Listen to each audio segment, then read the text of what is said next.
I see you. My man, Superstar Praying follow you. That's Mob Deep former. What's her name? He used to manage Mob Deep back in the day. Superstar Praying. That's my man. I see he's showing you love, following your joint. But I'm about to put you on to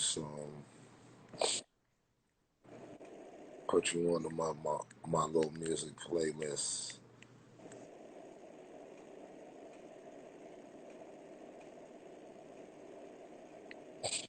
What's up? You got more? I see you got somebody. Yeah, I'm doing Yeah, the knowledge. yeah. That's what's up, though, son. That's what's up. Yeah, I'm doing the knowledge. That's what's up. Let me Yeah, bro, want me to play music on the platform. So definitely do that. Here you go. Hold on. Now I'm gonna turn on a different song, man. Really. Hold on.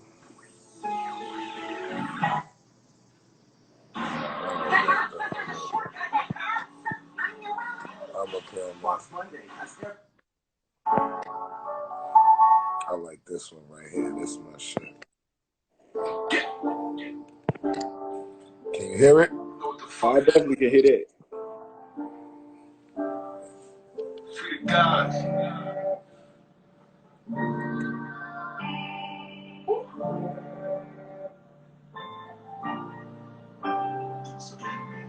Too much work on the clock, it turned to scale white. Flashbacks in the crib, thinking them jail nights. Shake it off, ziplocks to keep the yay tight. Melon birds, when they land, it's a safe flight. They never free the niggas. Free all my niggas until they free them niggas.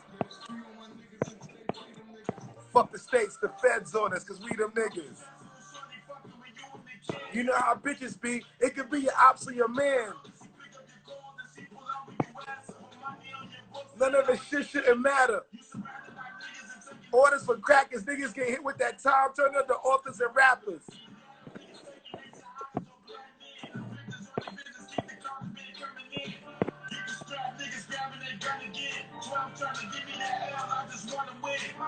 Fuck wanting to win, we gotta win. Yeah. He thought we wasn't gonna shoot because he had a shorty with him. That track is called Freedom from Uncle Murder's Don't Come Outside Volume 2. It's him, Q Bands,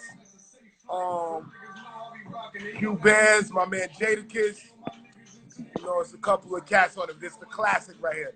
Check out Jada verse right here. Okay. Now you ready to hurt some. Game don't stop, nigga, long as the work comes. You know it's hood love, always go to church some. If niggas won't try, they know you a merch some. Business is business, I don't mean to be rude with it. All the transactions come with a tool visit. If you gotta go down, I don't care who get it. And cut the dog food with it. Bricks is waiting to get flipped. Some niggas is short, some is waiting to get shipped. My man go to the board. Knowing he gon' get a hit. You know they max out after that nigga. So he lit. Oh. Money orders and long kites. Are you going hard? For the walkthrough. Less niggas you talk to. Classic shit. And this some 2020 shit. Okay. And you know, I call this my pandemic music. You know what I'm saying? The name of the project is called Don't Come Outside, Volume 2. Okay. You know what I'm saying? That's the perfect so this is my shit through the whole pandemic, you know? Word, this whole project. It's a mixtape, you know. And I be repping the hood, man. It's Uncle Murder, man. He from East New York. That's my hood. You know what I mean? Everybody don't know, you know. I'm from East Medina. You know what I mean? So that's the science right there. You know what I'm saying? The day. That's the science, man. And you know, I appreciate you guys for adding on with me. You feel me? Of course. I definitely appreciate that. You feel me? So, you know, time don't wait on nobody, you know. And like I say, the ones who gonna get it, they gonna get it, and we gonna chop it up and make knowledge born to them, you know, on a recorded demo. You feel me? So with that being said, God, you know, we finna go ahead and just kick out this official interview at the end of the day, you know, so we can go ahead and do what we supposed to do, you know, That's right, man. You know, make knowledge born to the people. Now, Right on. now, if you can, for the people, can you let everybody know who you are, G? I'm Shabi Allah, man. Shabi Allah. I'm the culture editor of the Source magazine. You know, I also work as a Parliament reporter, 5% of newspaper. I work for several publications, but you know, the Source, that's my home, and you know, I'm sitting here with you, Alborn. True indeed. Santana TV, man. Thanks for having me. That's right. That's the science right there. With that being said, you know, it's so many things, you know, that a brother want to ask you, man. You know, with all the different experience that you didn't get. Let me ask you this: how you start off writing? Like, you know, how you start off writing? I was locked up. You're locked up, and you just started writing, and what, writing books, or just writing just I what? started off writing a book first, you know, about the shit that I've been through, and in my process of writing the book, of course, God, you know, we taught first and foremost to do the knowledge. You know what I'm saying? Knowledge means study, research, look, observe. You know what I'm saying? So, of course, in my journey of writing my book, you know, I was reading other books about how to, you know, improve or enhance what I was striving to do. Mm. You know, and the book basically that I was reading was telling, you know, the book was very simple. It was from like 1913 or something. I got out of the prison library, and it was telling me, you know, it was basically, the book was called How to Become a Writer, and it basically was saying, you know, people don't start off with the big, you know, advances from the book companies and the publishing companies, you know. So most writers, when they first write their first books, they gotta have a way to survive. You know what I'm saying? So most of them just, you know, they write for newspapers, you know, and shit like that, magazines and stuff like that. So, you know, pardon me, y'all. Spilt the chronic. But you know, Yeah. you know, most people start off, you know, writing for newspapers, writing for magazines and stuff like that. You know, when you lock, you know, that's all you doing is reading fucking magazines, newspapers and shit. And at the time, you know, the magazine that was out was actually, it was a Source magazine that was out with Old Dirty on the cover. That was when he had just passed away and whatnot. And That's right. you And know, reading that, that's when the light bulb went off pretty much. that's right. Indeed. Did you know Old Dirty Bastard? I had met him a couple times at the Parliament, you know what I'm saying? We hung out a couple of times in Medina, but you know, I never walked no miles, just me and him. But I knew who he was. Like, I mean, I remember one time, let me tell you a funny story. I remember one time Old Dirty came in the Parliament, him and his Earth, and they sat down in the Parliament in front of me and my Earth, right? Everybody's like, oh shit, Old Dirty, this was when he was famous and shit. This was when they first kicked off. He came and he parked in the front, and I went outside, you know, out of the auditorium, and I went out at Old Dirty. If you know 127th Street, where the Parliament is at, or at Harriet Tubman, it's a one-way street. Mm-hmm. So you went outside, right outside in front of the steps, it was a white Maxima that was parked the wrong way down the street Okay. in front of Harriet Tubman. And everybody knew that was Old Dirty Whip and shit. Okay. You know what I mean? That's how he moved and shit. Well, yeah, that's right. Rest Yeah, in power to that guy, because he was one of the guys. He definitely had knowledge of self. absolutely. Definitely. Absolutely. If you look on Protect Your Neck, he had his flag on in the video. Nobody else in the video had their flag on. All of them be speaking mathematics, but Dirty was the only one with his flag on. That's right. So, speaking of that, you know, did you know Papa Wu? Yeah, Papa Wu's my man. Okay. Papa Wu's my man, of course. Freedom. Freedom, yeah, Freedom. Now, I walk miles with Freedom. Freedom was the one, if you know, for brothers and sisters that's a part of this nation, you know what I'm saying? Laws of God. A lot of people that's a part of this nation that might watch this, you know, Freedom was the one who took me to his firstborn Saheem house. You know what I'm saying? Everybody know Saheem was the youngest one to go up to see Allah in Mattawan. He is also one of the firstborn, the guards that get the knowledge of Medina in 1964. But yeah, Freedom was the one that took me to Saheem house for the very first time. That's history right there. That's absolutely a good history. Good history. So what? So how long have you been working for the Source? Shit, since 2009, G. Long time. That's a very long time. Long time. But I didn't get my first check though till 2010. Like when I first started working, I came in like on some internship. You know what I'm saying? But just being there, I had the perks. You know what I'm saying? Just being there. That's right. And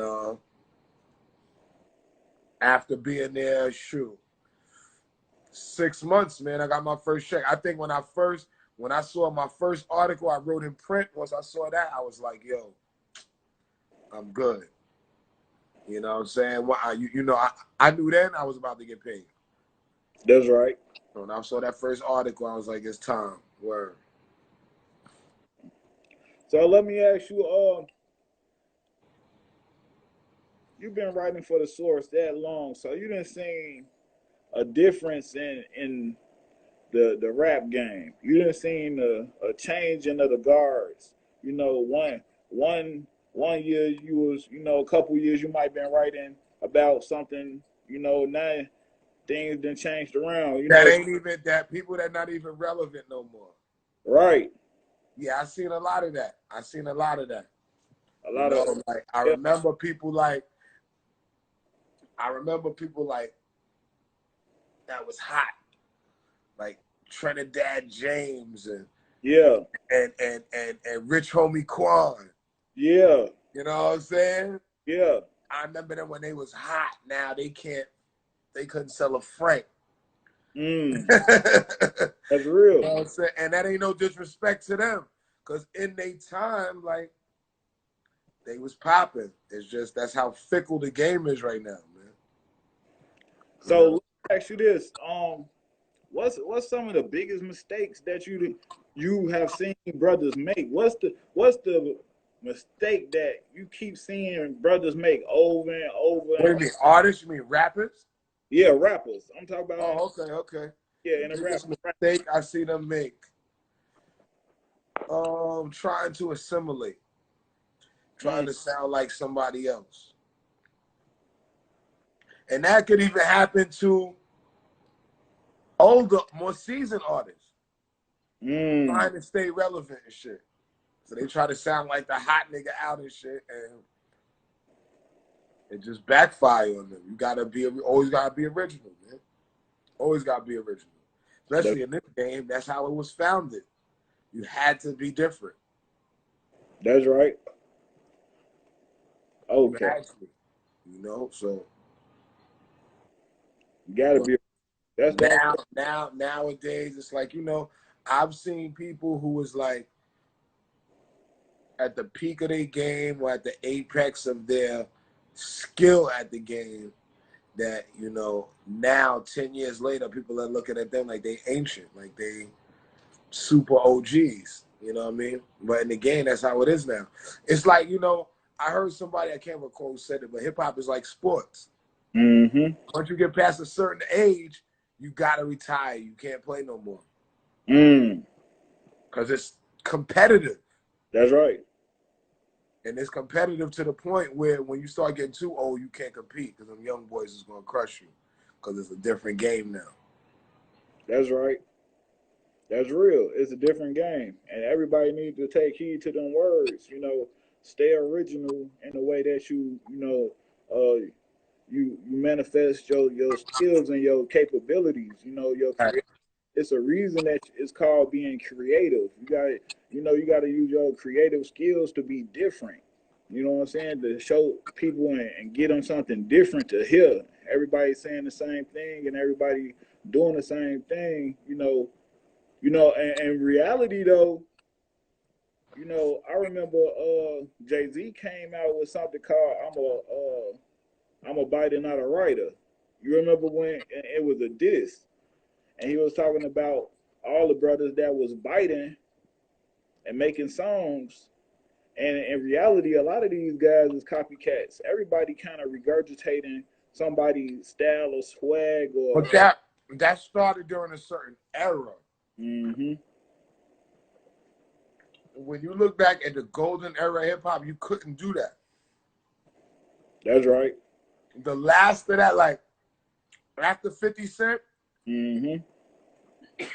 50 Cent was the last of that era. After him, everybody tried to copy people. Okay. I see M5 Dez then join. That's another hot rapper from the South, bro. I don't know if you done heard From of the that. South, Yeah, from the South. M5 Dez. He's Five Jazz, peace. yeah, peace to that guy right there. He a good brother. Good brother, got some good music and everything. You know, he doing his thing down in Georgia. He Okay. definitely taking off. And see, that's another conversation in itself. You and ATL, ATL and the advent of trap music created a whole different lane for hip hop, creating a subgenre. Mm-hmm. Now look, you barely got a hip hop museum in New York, the birthplace of hip hop. That's right. But ATL got a trap museum, and that should be lit. That's right. They definitely do. They definitely do. That just shows you how hip hop has become kaleidoscopic. Like it's morphed into something where it look different than how it used to look. Where now you can sing like I'm listening to Uncle Murder joint. You got joint Dope Money. He's using the auto tune, even though this the only song you use it. But now that's a common thing. Mm-hmm. Where now you can make a record. You don't have to sound like yourself. That's right. You don't even got to be lyrical. Mm. You don't got to be nice. Your shit just got to rhyme. And if you saying something that people can relate to, hey, you can make a hit if it's catchy. Okay, so as a writer, how do you go about when you writing and speaking on those and those type of scenarios and those type of things? You know, like we understand that's the game nowadays. You know, one catchphrase songs and a snappy beat or a dance to go with the song. Like, you know, how I don't praise that, right? If that's what you're getting to, right? I don't praise that. You know Okay. what I'm saying? Like, that's what's hot for now. That's trendy. Mm-hmm. You know what I mean? But in 5 years, that's not gonna be a trend anymore. So then that rapper that's using that trendy gimmick That's and right. move forward, he ain't gonna be hot no more. That's right. But what's consistent in the game is skill. Okay. Now, You have to have cadence. You have to have, you know what I'm saying? You got to have a unique voice. You have to have, your delivery has to be unique. If you don't have those elements as an artist, like, you're not going to make it. That's right. You know, the people that you see consistently, oh, shit, yo, this is my man right here. That's My right. man, yo, let me tell you something. I'll give you a history. My man right there just logged on. Shout out DJ Rooftop, Brooklyn. You know what I mean? Yo, back in like, I want to say early 90s. Best recollection. Crown Heights, Bed-Stuy. He lived in the Heights. We used to go for my man Lab and his mom's attic. Son, he was a crazy DJ. So you could go up there anytime of the day, of the week, any day of the week. You can catch anybody up there. Matter of fact, I think he was the one that told me Dirty came to his crib or something. Yo, Dirty came through here like he had that kind of crib. But that was back when I used to run. You know what I'm saying? Like, look. Look, that's my man though, but That's right. that's how it was. He had one of them cribs where at the time, if you was a nice MC, everybody know, yo, go to Steve-O crib, go to the rooftop. Mm-hmm. And that's where you honed your skills. That's where you sharpen your sword. That's right. If you couldn't hang in them type of ciphers, if you wasn't then you couldn't make a record. You know what I'm saying? If you couldn't go to Washington Square Park and get in the cipher and really smash to a beat, but how you gonna make a record? How you really trying to make a record? Mm-hmm. But the industry wanting to push their own agendas and stuff, you know, I mean, they'll put anybody on. They'll make anybody a star. That's right. I always use, I don't mean to interrupt, but I always use the analogy of the record, I Got the Power. Mm. Now, I don't know your physical degree, but you had two versions. You had Snap. Remember the Snap version? I got the power. You had that shit. Then you had Chill Rob G with the power, where he was dropping some science, treated like a national flag. Get up, raise it, dropping some science and shit. That's right. But that shit didn't pop, even though that was the original.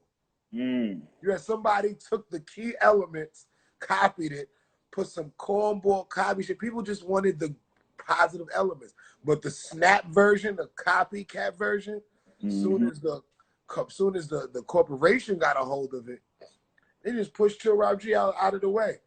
That's right. They just pushed him right out of the way. So that what shows too, business has a lot to do. You know, this is 90% business and 10% talent. 90% business and 10% talent. You know what I'm saying? So it's very, very, very important that, if you're serious about this, you want to make money off of this, then, have all your ducks in a row in terms of your business. LLCs and, having control over your creative, your creative control, your intellectual properties, owning your intellectual properties, trademarking your creations. All that stuff is very, very, very important, making money and keeping it in this industry. So. That's right. That's the science right there. Word. It is, guy. 100 Gang. CC, I see you, bro. CC, he up and coming artist from Chicago, south side of Chicago. He just put out a video. Actually, him and his man Red, they just put out a video. They doing big things out there in Chicago right now. Chicago, home of that drill rap. How you see that? How you see the drill rap? Because a lot of people said, what you said basically about Chief Keef. Saying he a one-hit wonder and the mumble rap and the way, he rap and the drill rap scene fade out. But it really, if you really do the knowledge, you'll see that, from my observation, that drill rap then really hit all different geographical locations. And, a lot of brothers is creating their own style of drill rap. Pop Smoke, rest peace. He was Brooklyn's premier drill rap MC. That's right. He was a premier drill rap MC. And it's big in New York, but it's gang based. That's right. You know what I'm saying? It's it's the brothers in them sets. That's right. Rest in peace, Nick Blicky too. Real talk. Nick Blicky, word. Yeah, rest in peace to the bro. Ricky's a few of them, man. Another brother out here got killed in East New York and whatnot. Rest in peace, Foot. You know what I'm saying? Foot for mayor out of East New York. Just got killed over the summer, day before Father's Day. Okay. I mean, so another drill artist out of Brooklyn. Rest in peace to that brother. You know what I'm saying? So I mean, it's been happening, man. You know, but the music scene, you know what I mean? I think that's the North's answer to trap music. Okay. That's my take on it. You know what I mean? Got you. I got you on that. I definitely understand that. You know, and I can see that as well. You know, like I say, just reached a lot of geographical locations. You know, everybody talking about drilling and this, that, and the other. You know, and you know, my thing is that we understand that people was led in the wrong direction so easily. You know, because it's a music and it's a culture of death at the end of the day. Because if you really do the knowledge to it, everybody who participate in it, you know, have some type of, you know, grave consequence, you know, to it at the end of the day.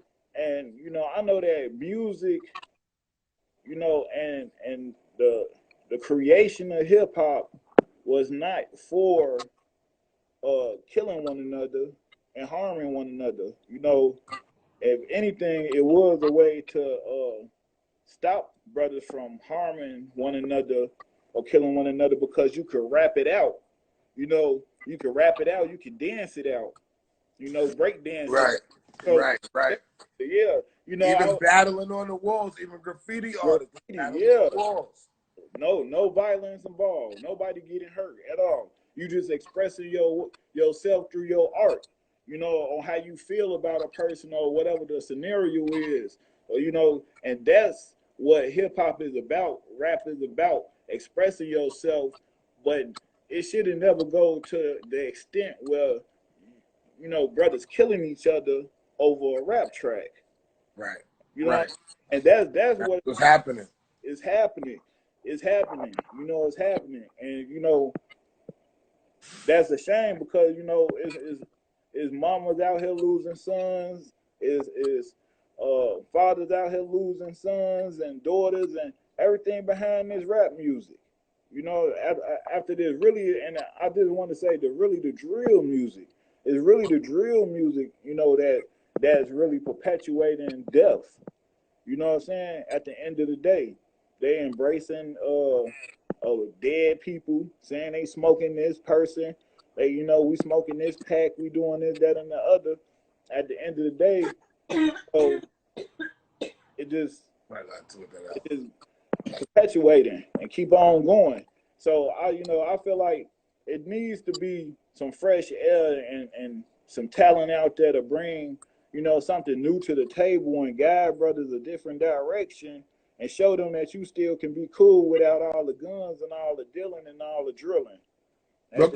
At the end of the day, it's not just you can't put on drill music. Before it was termed drill music, you had people talking about shooting and killing one another in hip hop. So, not just drill music, but you can point the finger at hip hop to a certain degree. That's right. Because even though the pillar and the culture of hip hop was created under what you said in the above, you know what I'm saying? It was about positivity. It morphed into, and I would say into the mid 90s, that became a regular thing. You know what I'm saying? To where now it's like nobody want to even get on the mic and talk unless they talking about they shot somebody. That's right. You know what I'm saying? And that is unhealthy for the youth. It is. Because the youth is absorbing all of that. I know when I was coming up, you know, the music that I listened to was very impactful, you know, but I came up in an era where the music they were speaking was positive, you know, and it made us, you know, use our critical thinking skills, you know, as individuals. Now they making, you know, they're making you out to be drug addicts and, you know, murderers. That's right. You know, and not all artists. Not all. I wouldn't blame hip hop, but there is an overwhelming amount of hip hop artists that's, you know, violence is all through their shit. Like the dude, he be singing, I don't even know his name. He'd be like 240 cows and a big ass Draco. Like, come on, dude. Yeah. Like, come on, man. I agree. Why, why is that necessary? Like, even if that's how you rocking, why are you talking about that and why are you talking about that in music? Why you just can't say I'm riding around having fun or, you know, like whatever. Like, but see, now we're gonna start getting into something. Hold on 1 second, all right? Indeed. And while we wait for this brother to come back to the platform, you know, I just want to say I appreciate everybody, you know, who viewing this platform, Flacco Santana TV. At the end of the day, you know, this is an epic and exclusive interview with the bro. Cigar, peace. Peace. Check this out.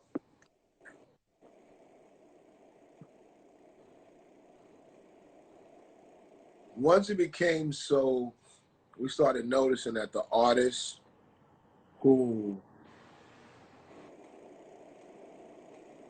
were more prevalent, the artists who were more notable, the artists who was more recognized, they were the ones, you know, those are the ones perpetuating and speaking on the most violence. You know? And that's because these major record labels started seeking out and promoting and marketing the artist who was the most wild and the most That's right. vicious, or at least spoke like that. That's right. I agree. They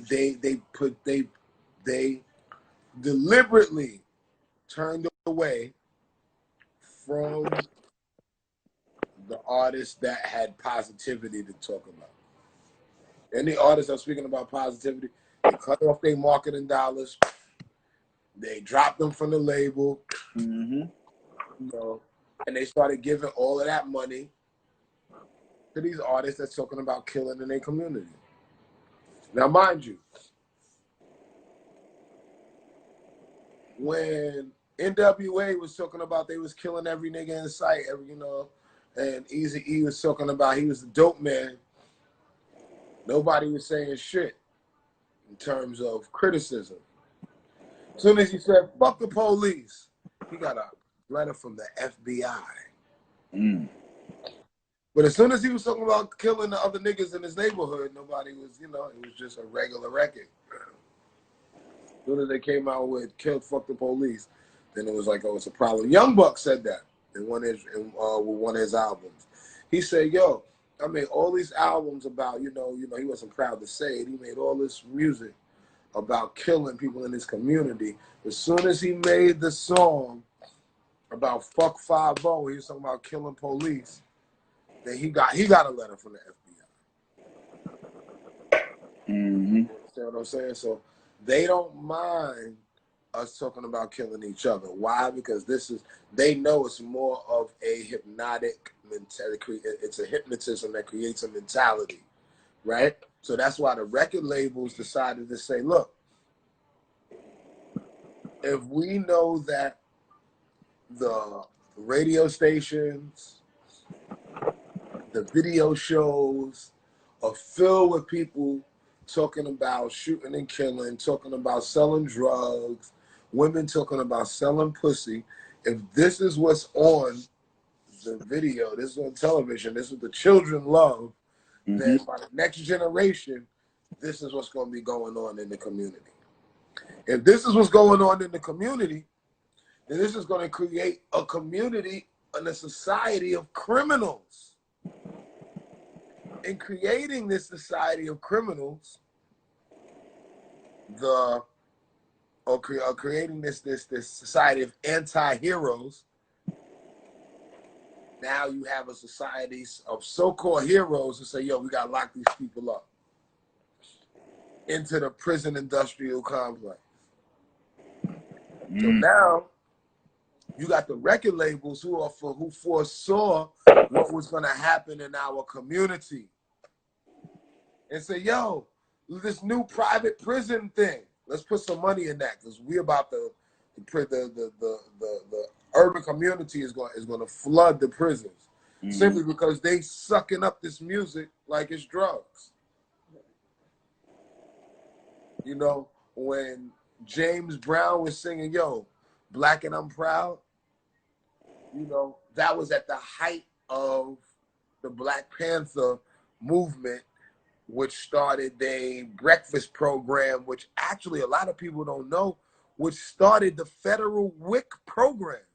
That's right. Definitely right and exact on it. You understand what I'm saying? I do. They started WIC, you know, but meanwhile, the government wanted to destroy them. But that's what they did with the music. You know, they took our music. Now they hijacked the music from us. They hijacked the music. They hijacked the culture. They give us a subculture. Now you got trap music. Now you got drill music. Now you can only talk about shooting and killing each other. That's eventually going to cancel itself out. But now the actual culture of having fun, now they're going to whitewash your shit. And we're going to be singing Who Stole the Soul. That's right. But in actuality, we gave it away. Gave it away. Indeed.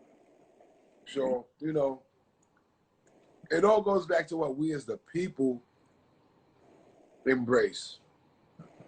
What we listen to, we can't allow program directors from the radio stations to dictate what we like. Just because they play it 1,000 times on the radio, that don't mean you're supposed to like it. That's right. I agree. You know, but that's programming, not just radio programming, that's mental programming. That's right. Definitely mental. Subconscious programming. So that all goes back to what we are, what we take into our minds, what we absorb. You know what I'm saying? Sound and visuals, that's what shapes our thinking. So we always got to remember what we listen to, the videos and stuff that we watching, all that shapes how we think, especially our children. Definitely. And that's what it's about, the future, the babies, today. And what we talking about when we talk about drill music, especially where you at, like, those are children. They mostly teenagers, some in their early 20s. That's right. But it's brothers and sisters out there, man, that, you know, y'all you know, brothers, families, you know, you gotta, you know, brothers are not thinking about their futures. They're not thinking about their mothers. They're not thinking about their brothers. They're not thinking about their little children that soon are going to be grown adults that won't have their guidance or won't have the ability to tell them, no, you're not supposed to do this. You don't want to make the mistake I made. Because a lot of times our ways and actions, our justice, our penalty for our ways and actions is severe, that we're not able to survive from it.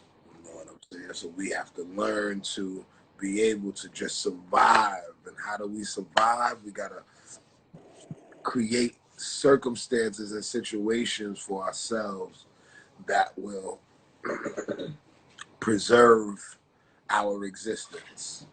You know what I'm saying? And how do we preserve our existence?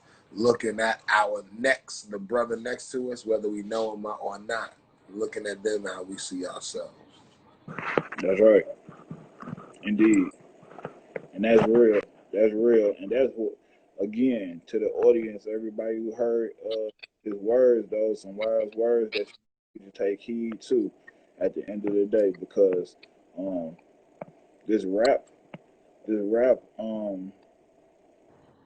mind state that brothers have about killing and drilling, that's not what it's about at the end of the day. You know, it's about lifting yourself as well as your people, your family, loving one another at the end of the day. You know, and that's why I'm saying I understand that, you know, brothers live in communities and different situations where it be real, you know, where it's real like that. Brothers getting killed every day, and you go outside, you see brothers selling dope, or you know, a lot of brothers just imitating or just speaking on the way that they live. You know, Mm-hmm.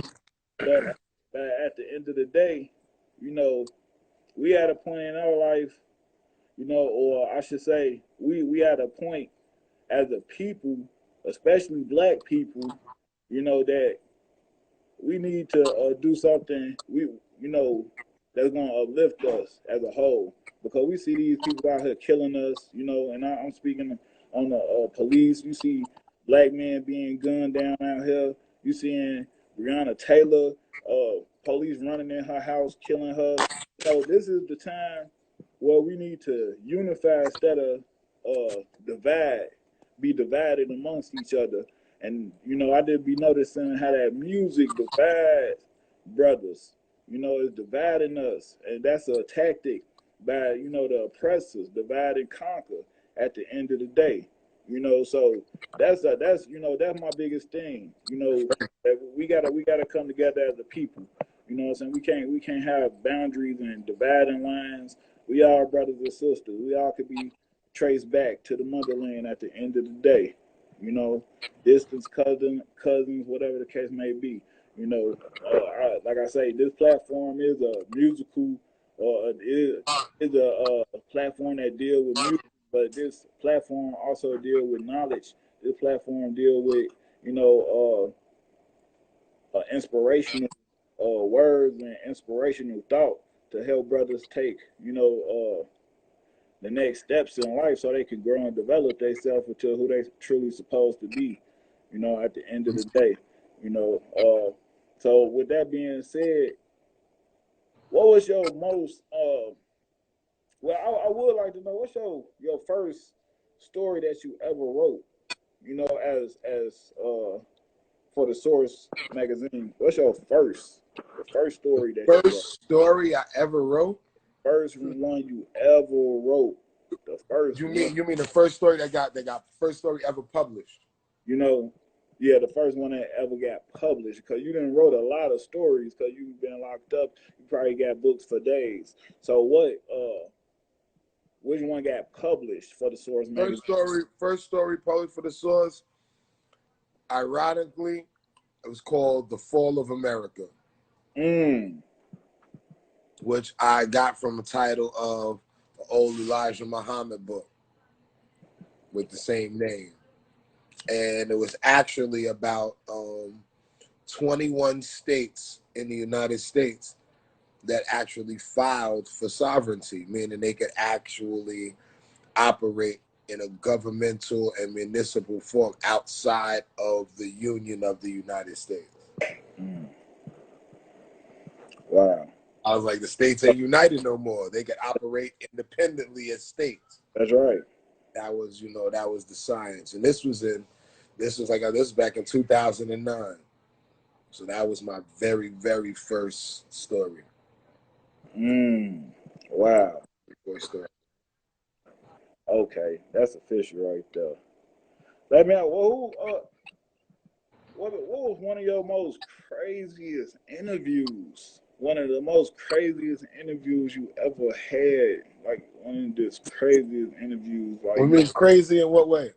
I mean, just like in a, you know, like one of them moments you just like, you know, like the interview just didn't go as expected. You know, meaning like you might have the expectation for a certain artist you was finna interview, you know, and everything went a whole different direction than you thought. I know. I remember one time, I was supposed to do an interview. I thought I was going to the studio, and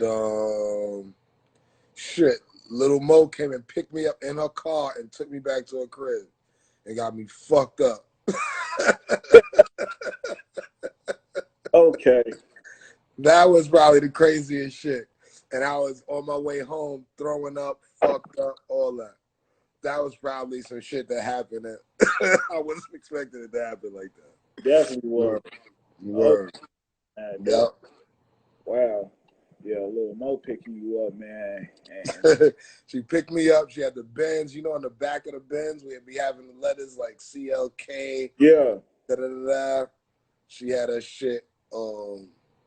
She had her shit like personalized. We had little Mo and shit like that. Okay. That's a little special. Hey, that's official right there. Bro, how you ever do you rap? I used to rhyme back in the days. Like I said, back in '92, we used to go to my man Rooftop, my man DJ Rooftop, DJ Steve O. We used to go to his lab. You know what I'm saying? My man see we have like I've always rhymed, but you know, yeah. I think I gave that up. Somebody was just asking me. Like 2000. I was like, man, I'm not making no money from this shit. Mm-hmm. I gotta get into how I can make some money. That's right. And that's what a lot of these artists sometimes don't understand. They're looking for a way out of the hood within the industry. And it ain't always the being an artist. There's other occupations. There's other industries within hip hop where you don't have to be a rapper. That's right. And you know, that's very important, and a lot of people understand that. You don't have to be a rapper to be involved in the industry and still make money. Mm-hmm. You Indeed. know, you still get recognition for being, you know? That's right. I totally agree. And just to add on with that, I was interviewing the brother who signed with Soulja Boy label, and he said the exact same thing.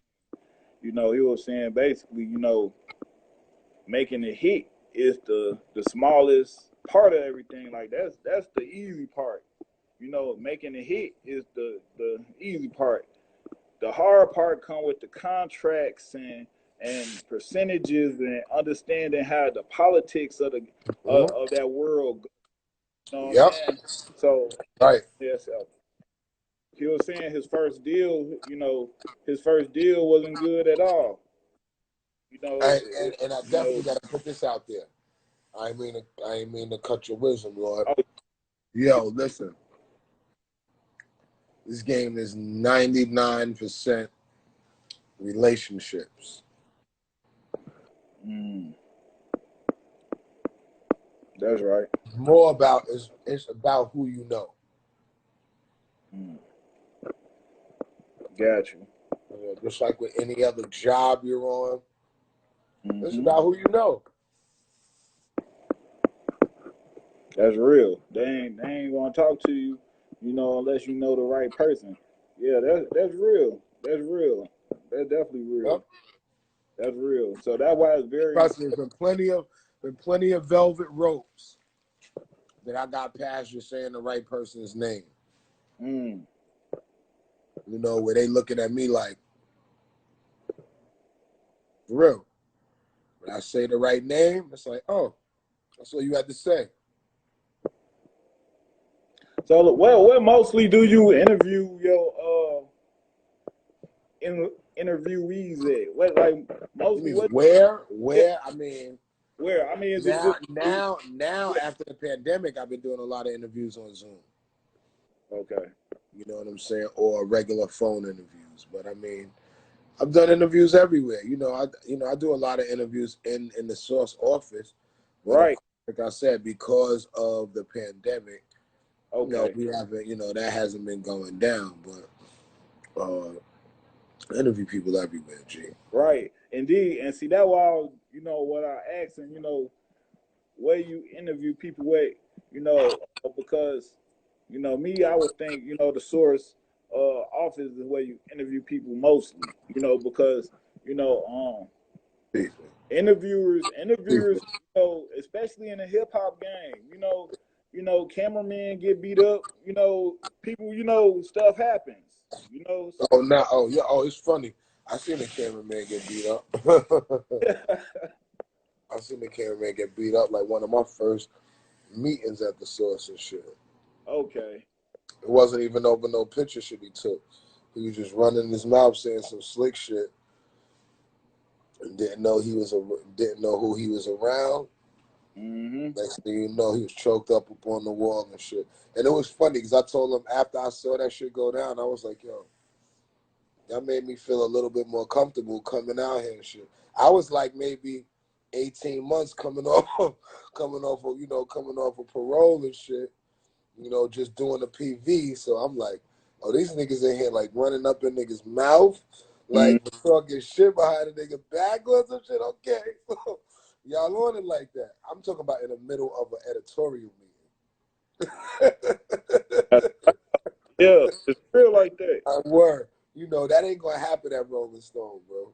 Mm-hmm. You know what I'm saying? That ain't gonna happen at Rolling Stone. That ain't gonna happen at Billboard.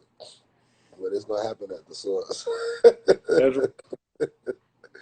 Word, that's word. that's real. That the source magazine. How long has the source been around?